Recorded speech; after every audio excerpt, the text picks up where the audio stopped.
this morning, the leader of the TUV now, Jim Allister. Good morning to you, Jim. Good morning. Well, lots and lots of people are saying in this programme today that they want to push the politicians to find compromise, to find a deal, and that's, of course, the last thing that you would want them to do, right?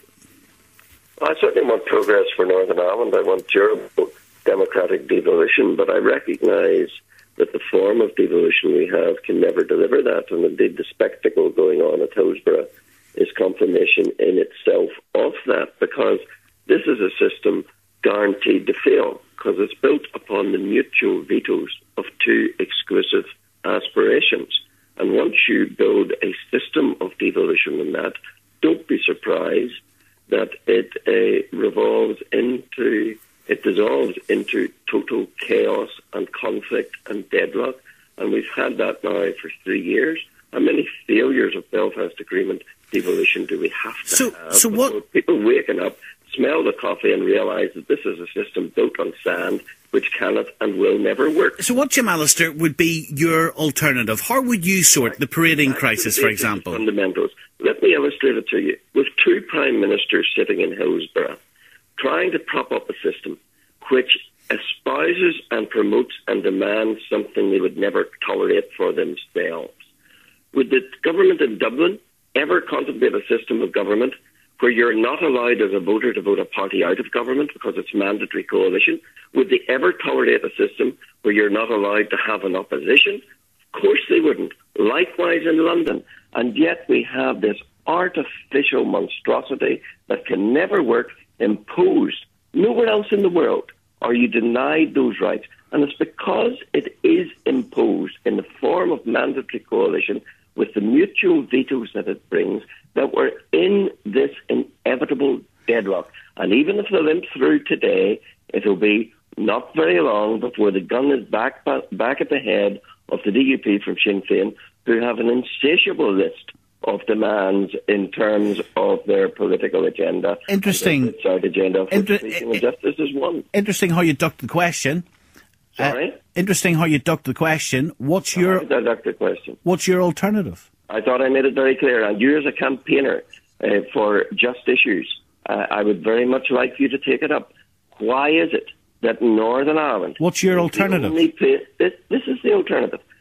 Building a democracy where you're entitled to vote a party out of government, where you're entitled to have an opposition, where those who can agree a programme of government form the government, those who can't agree form the opposition. Now, you're a big campaigner. Why don't you come out and demand to know why Northern Ireland is the only place in the world where you cannot vote a party out of government and cannot have an opposition? Would that not be a good campaigning strategy for Nolan? Let's get down to the basics of this and let's address why we're in the shambolic deadlock we're in. And there's the reason. There's the answer. The situation we're in, of course, is what people voted for. And as a Democrat, you would embrace, wouldn't you, what the majority of people in Northern Ireland wanted. They wanted all of these parties working together, partnership together, all sections of society represented, Jim Allister. I certainly embrace the basics of democracy. I'm sorry if you don't. But one of the basics of democracy is the right to vote a party out of government. Another is the right to have an opposition. And because we built a system on the sand of denying those, we're inevitably in deadlock. Because Sinn Féin has an absolute veto on everything and anything. And that's why they want policing and justice into that terrorist inclusive executive, so they can exercise the veto on those But the people in Northern Ireland have made the people of Northern Ireland have made these two parties the largest parties in Northern Ireland. And what they've got is failure writ large. That's why it's what people are voting for. Well, let's see. Let's have an election. You know, there's parties huddled in Hillsborough this morning, petrified of an election, petrified of having to give an account of themselves, petrified of the scandals that have reduced them to the political slide they're on.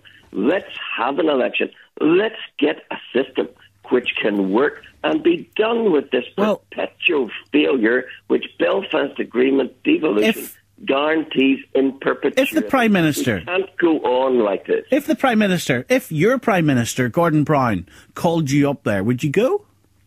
I tell them very plainly what's wrong with the system, why policing and justice should never be devolved to a terrorist-inclusive government, why those that butchered policemen and judges should never get within a devolutionary mile of controlling policing and justice. I'd certainly tell him, but that's a message he doesn't want to hear, so I'll not be getting the phone call. And therefore, in terms of the parading issue, which is a divisive issue in Northern Ireland, could you find a compromise, or would you just be entrenched in one position and to heck with everyone else?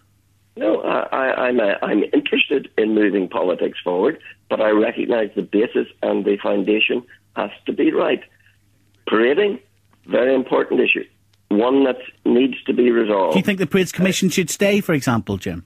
No, I think the Parades Commission has proved itself an abject failure many, many times.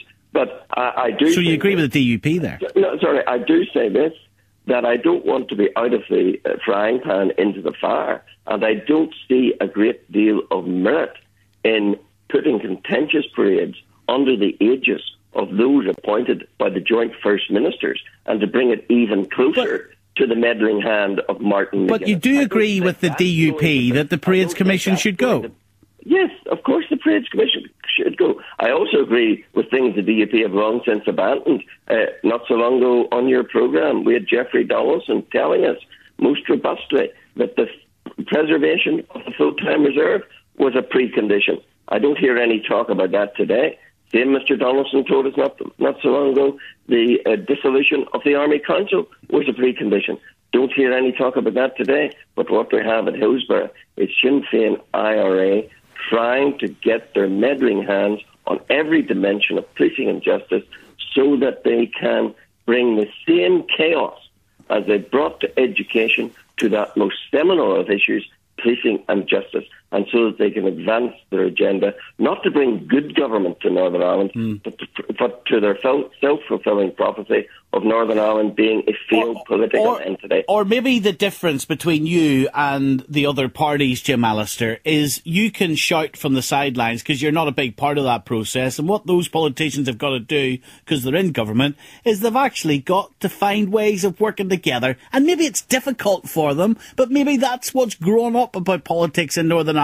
They've got to get in there and they've got to find some way of working together. That's why you've heard the DUP last night saying, look, we want to do some type of deal. We're ready to talk. We're ready to negotiate. Maybe that's why you've got Sinn Féin saying, we are not issuing threats. They're all grown-up politicians trying to work together, and you're sniping from the sidelines. A fine mess they've made of it, one could say. I see a way forward. If it's to be devolution, it should be voluntary coalition. And I would invite you, Mr. Nolan, join the Democratic campaign. Demand that the people of Northern Ireland should have the same right of everyone else in the world to vote a party out of government and the same right to have an opposition. Instead of being a spin merchant propping up the most undemocratic system that you could ever create. There's the challenge, and it's only when we get back to the basics of democracy that we will build a durable democratic structure, and those two are foremost requirements in that regard. You know, Jim, I can't really keep my face. Let's have an election and let's see who's outside the system. I can't really keep my face straight, Jim, as you accuse me of being a spin merchant for that assembly. I've challenged that assembly as much as anyone else. And you hear it every day. I've never heard you say the people of Northern Ireland should have the right to have an opposition. The people of Northern Ireland should have the right to have a party out of. It's not for me to say. Let's hear you say it today, Stephen. Mr. Allister, thank you very much indeed.